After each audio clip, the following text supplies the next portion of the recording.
Okay, so I'm going to give you a little walkthrough of my all day long GoPro battery camera pole combination. There's a lot of these on the net. It's been an idea I've had for a while. I just kind of took my time gathering the parts, supplies. Okay, the first thing we're going to go through is the power supply.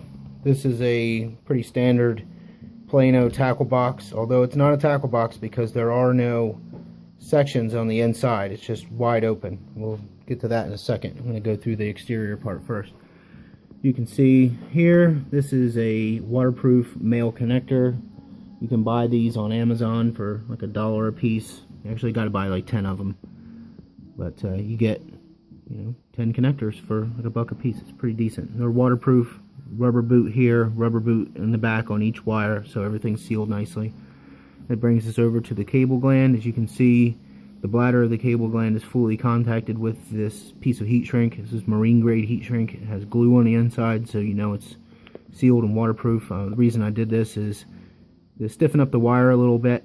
The cable gland will grab onto it better and gives it more to grab onto. The gauge of this wire is a little small for this, but it works now. So that's the exterior of the box. I'm going to open it up and I'll show you what's on the inside.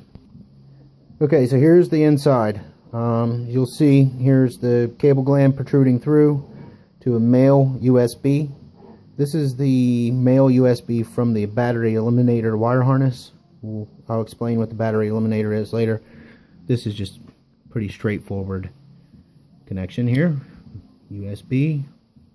But this little guy here is a little extra. This is an adapter that I bought on Amazon. Everything almost came from Amazon for this whole project, practically.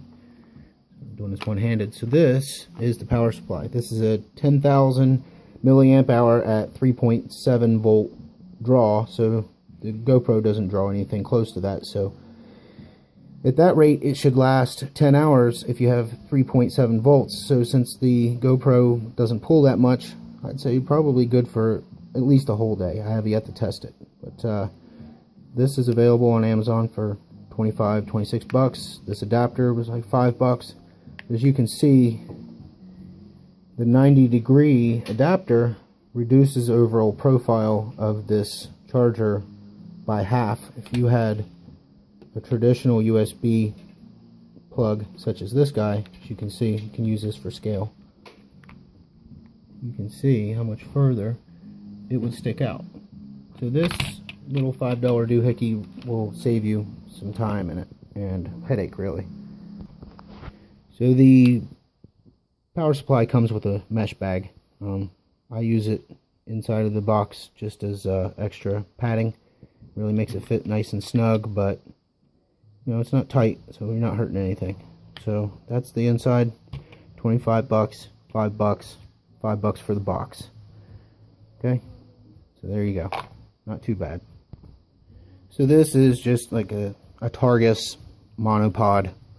I glued on a camera adapter, tripod adapter for GoPro. I made this thing years ago. There's plenty of videos out there that shows you what this is, how to do that. This is the male end of my power supply. Yeah, so anyway, this male plug will plug into this female, and this is actually mounted to the pole.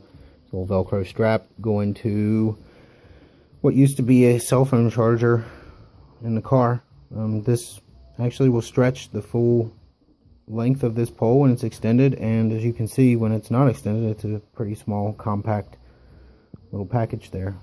Walk our way up.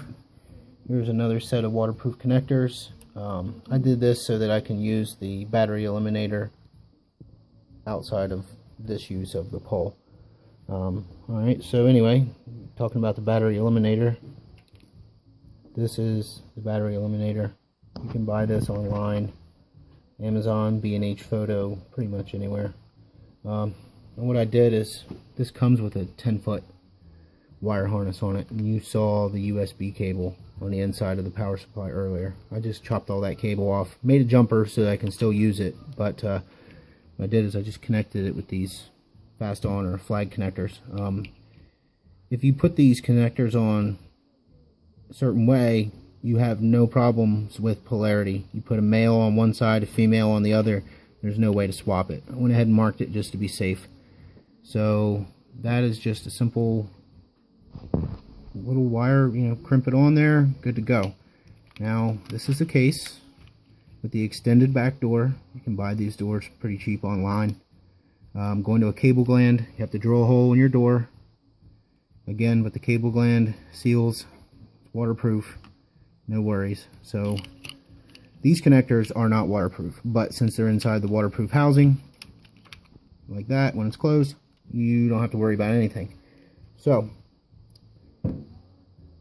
everything, when it's all put together, everything's waterproof.